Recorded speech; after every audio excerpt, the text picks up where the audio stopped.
J'invite messieurs Amadouba, numéro 2, et Mohamed Talandaou à venir occuper leur place dans l'hémicycle. Messieurs les huissiers, veuillez installer messieurs les députés.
Chers collègues, par ma voix, l'Assemblée nationale vous souhaite la bienvenue dans vos fonctions de député.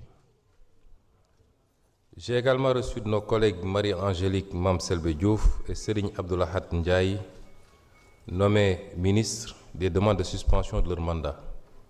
Ils étaient élus sur les listes majoritaires de PASTEF. Acte est donné de leur demande de suspension. En vue de pourvoir à ces vacances et en application des dispositions de l'article L154 du Code électoral, j'invite respectivement Mme Salimata Dien et M. Abbas Ndiaye, candidats non élus sur les mêmes listes, à venir occuper leur place dans l'hémicycle. Messieurs les huissiers, veuillez installer les nouveaux députés.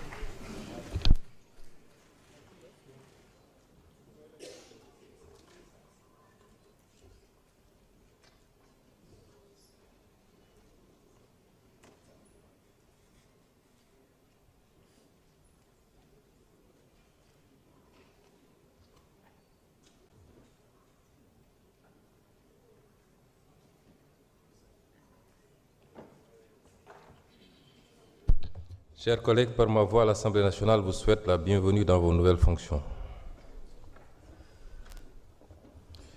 Mes chers collègues, j'ai reçu l'affaire suivante. Proposition de loi numéro 17/2026 portant révision de la Constitution. Acte a été donné du dépôt de cette affaire. Je rappelle que les auteurs de la proposition de loi ont demandé son examen selon la procédure d'urgence. Chers élus de la Nation, le Président de la République, par courrier en date du 19 juin 2026, a répondu, conformément aux dispositions de l'article 69 du règlement intérieur de l'Assemblée nationale, à l'avis demandé sur la proposition de révision de la Constitution, conformément à la lettre de l'article 103 de la Constitution, qui lui en donne le pouvoir discrétionnaire.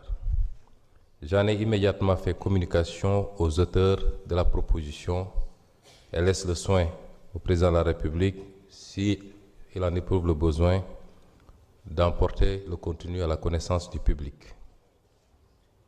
L'Assemblée nationale, par ma voix, prend acte avec satisfaction de cette étape décisive et se réjouit que le chantier de la réforme constitutionnelle, à l'orée de la seconde moitié du quinquennat, entre enfin dans sa phase d'adoption. Par votre initiative, la représentation nationale se conforme à l'engagement pris devant le peuple souverain. Par conséquent, l'honneur constitutionnel nous échoit, chers élus de la Nation, en vertu des dispositions de l'article 103 de la Constitution, d'exercer la haute responsabilité qui nous est confiée en procédant à l'examen et à l'adoption de la proposition de révision constitutionnelle selon la procédure prévue à l'article 71 de la Constitution. Le peuple nous a confié un mandat. Ce mandat est clair et sans équivoque. Mandat que l'on doit honorer pour être à la hauteur du contrat de législature qui nous lie à lui. Nous le lui devons. En effet, les réformes de rupture constituent le socle idéologique de tout contrat de législature. Elles ne sauraient dès lors être appréhendées que sous le prisme de l'agenda populaire, le seul agenda pour lequel notre allégeance politique est inconditionnelle. Il convient ici de le rappeler, l'entreprise réformatrice n'appartient à personne si ce n'est au